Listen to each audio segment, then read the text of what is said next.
Touhuilut jatkuu tänään, kun koetaan saada noita bensapöniköitä sun muita piiloja. Ja sitten katsotaan, jos mä saan tuo korjausoperaatio alkuun. Keli on kyllä aivan älyttömän hieno. Lämmintä ja ei tuule ainakaan ihan hirveästi. Pikkusen puhaltelee, mutta ei merkittävästi. Sulaa vesikin tuosta katolta, kun niin tuota aurinko lämmittää. Mutta rupeamme touhuamaan ja katsoa, mitä tässä keksitään tehdä. Ja itse asiassa kurkata, meillä on täällä tämmönen saunaveen keruuoperaatio menossa.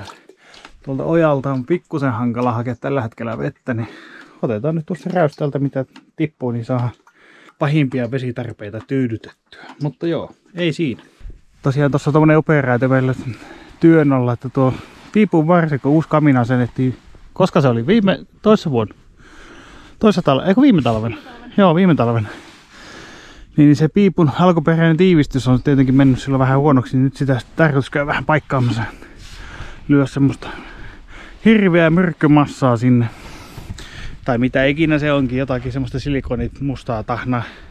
Kestää monta sataa astetta kuumaakin. Niin pitäisi olla, mutta tässä on tietenkin tämmönen pieni esterata ensin ratkottavana, kun on lunta kiertänyt. No se oli kova. Kyllä. Joo. Mutta joo, niin kuin näkyy, niin lunta on kyllä ihan hyvin kertynyt. No, on jopa vaarallista. Joo, että pitääkö ottaa joku pitkä... No onneksi se hajosi. Minulla itsellähän on todellakin tällainen vertigo, eli korkeapaikan kammo, joten minä tyydyin jäämään tuonne alas ja pistin siskon kiikkumaan tuonne katolle. Kodakin aurinkopaneeli, olikohan tämä 10 vai 15 wattinen vai mikähän tää oli. Siinä on tuolla taustalla tasku, mihin saa puhelinta tai akkupankkia latautumaan. Tosiaan syyhän tässä on se, että näitä kameroita ja teknisiä härveleitä alkaa niin paljon, että oli pakko joku ratkaisu keksiä, jos ei generaattoria käytä. Mutta joo, kannoin tuolta takkaa tommosen kottipyörän tuossa. Koska siitä on mennyt tuo alkuperäinen rengas ja mistä ei uutta tuntunut löytyvän. Niin ostin uuden kottipyörän, se tosi jäi vielä silloin tuonne rantaan, niin se tuo sieltä vielä. Tuo vie vaihossa tilalle. Oli tullutkin sopiva hetki purkaa reestä tavarat, muun muassa tässä nämä Cold Old matot kesälle, sitten hieman bensoja ja sitä bensaa tulikin ihan mukavasti kyllä, että pystytään pumppaamaan pitkälti koko kesä sitten ilman murehtimatta. Mutta melkoinen läjä tavaraa siinä sitten tulikin tosiaan ja tämä oli vain osa vielä kaiken lisäksi, että kyllä sitä kulkee.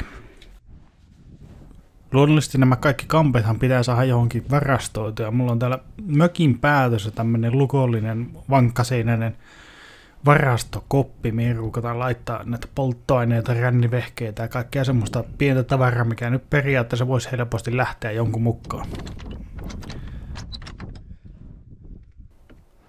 Kämpän sijainti kuitenkin on sen verran syrjäinen, että kyllä täytyy olla melkoinen sissi, joka täältä lähtee näitä kamppeita hakemaan. Meinaa, että tästä on lähimmälle tielle niin varmaan jotakin melkein 40 kilometriä matkaa. Että jos on niin himo johonkin kamppeeseen, niin en tiedä. Vähän outo homma on kyllä. Tämmönen kunnianhimoinen suunnitelma, että kaivaa tämmönen venhakuura. On vähän lunta täällä meillä.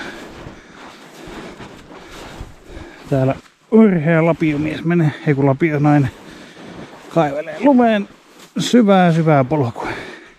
Tuolla missä näkyy koivu, niin siellä on venhakupaikka. Sinne asti pitäisi onnistua.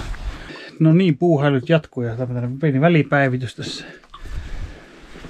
Pauliina eli minun sisko kaivaa jossakin tuolla mäessä vielä polkua. Ja mä aloin kaivamaan pumput esille, tästä osa lähtee pois alaspäin näitä niin sanottuja sikaripumpuja, mitkä viime kesänä ostettiin sikarilla. Linkki tuossa ylhäällä video, jos kiinnostaa. Tässä paljastaa tämmönen mysteeri. Mulla ei mitään muistikuvaa, että miksi tästä yhdestä pumpusta puuttuu tankki. Me muistan, että me irroteltiin niitä tankkeja, mutta oltaisiin me nyt takaisin laitettu tuommoinen tankki siihen. Niin jos mä vaihdettu joku, jos on ollut se sakkasihti tukossa, niin vaihdettu se takaisin tuo, mutta tästä yhdestä puuttuu. Mystinen homma. Joo, tuohon menisin latoa vähän. Tai no, nämä nyt lähtee, tai ainakin tuo lähtee rantaa kohti, kun se on 3 tuumaa ja mulla olisi letkuja tommoselle, niin se saa lähteä menemään pois. Ja tätä me vähän tässä vielä arvelin, että pidetäänkö me tää niinku varaosina täällä. Siitä nyt saa vielä osia kuitenkin. Mutta joo, tämmönen kalonen bensatankin mysteeri. Kesällä se polttomonttu, niin koettaa löytää se, että saadaan tunkea sinne poltettavia. Jossakin siinä sen pitää tökkiä lapiolla sinne.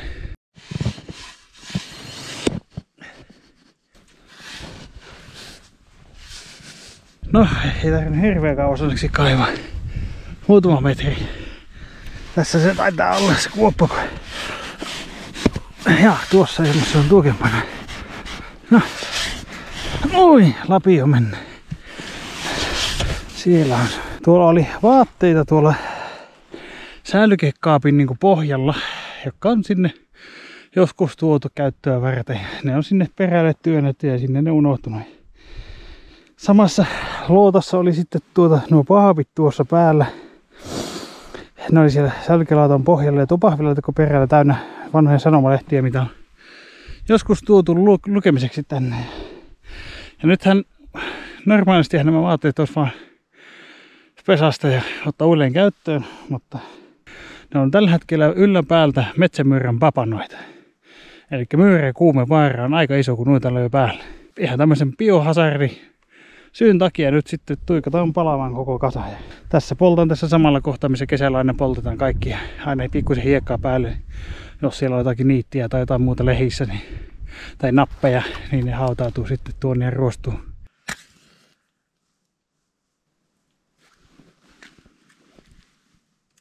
Korjataan kuinka pitkälle tuo venhakupolku on edennyt. Täällä menee, hurra.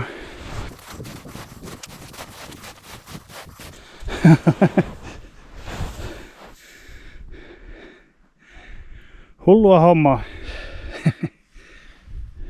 Pelkkää veen hakua varten tämmönen viritelmä.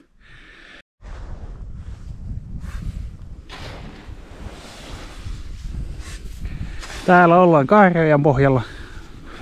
Paukku kaivaa vielä tätä epätoivon polkua tässä. Ei ole monta metriä. Ei ole monta metriä, joo. Joku 5 metriä olisiko tuossa. Megamontusta ei kyllä näy kuin tikku. Niin paljon lunta on tuolla. Ja sitten kun siinähän ei vesivirtaa kauhean lujaa, niin se kanavakaan ei näy kauheasti. Sen sijaan tuolla puolella nuo isot kaivot, mitä viime kesänä kaivettiin, ne kyllä näkyy aika hyvin. Tuossa pihalla kun oltu ja touhuttu, niin aina välistä on kuunnellut, kun kuuluu kaukaa, niin luultavasti Kanamäen generaattori tai jostakin tuolta Miessin suunnalta kuuluu generaattorin papautus ja sitten välistä on kuunneltu kelekkoja ja kaikki vähän semmosia niinku tulee aina vähän semmonen nostalginen fiilis, vähän semmonen haikea fiilis, kun tuntuu, että ne on niinku semmosia koko ajan etääntyviä ja katoavia ääniä. Toki joku voisi argumentoida, että no eihän semmoista äänet tänne kansallispuistoon on kuullut, mutta ne on 50 vuotta täällä kuulunut kuitenkin ja touhut aloitettu ennen kansallispuistoa, niin kyllä ne minun mielestä sinne kuuluu kuitenkin. Täällä niinku jotenkin tämä koko touhu niin vähän sille tuntuu semmoisen, se on niinku tuntee ja tuossa äänimaisemassa nyt mikä on, niin se tuntuu ja itse asiassa kesälläkin, niin tuntuu semmoinen hidas kuolema tälle meidän kullan huuhdontakulttuurille, voisiko näin sanoa. Ja se on todella semmoinen niinku tosi surullinen tarina loppupeleissä. Tässä nyt tietenkin tietyt hullut niin kuin minä ja muutama muu yrittää täällä vielä touhuta, mutta kyllä vaikeaksi alkaa mennä. Vai onko tässä nyt sitten sama juttu, että onhan Lemmenjoen Kultasto aikaisemminkin kokenut tämän, että on tullut hiljainen jakso ja monta kymmentä vuotta muutama hullu vaan nakutteli täällä menemään ja sitten alkoi uusi aalto jengiä tulemaan ja kaivamaan. Tietenkin se nyt edellyttää vähän lakimuutoksia tai jotakin höllennystä tähän touhuun, että täällä niin kuin ihmiset pystyy liikkumaan ja toimimaan.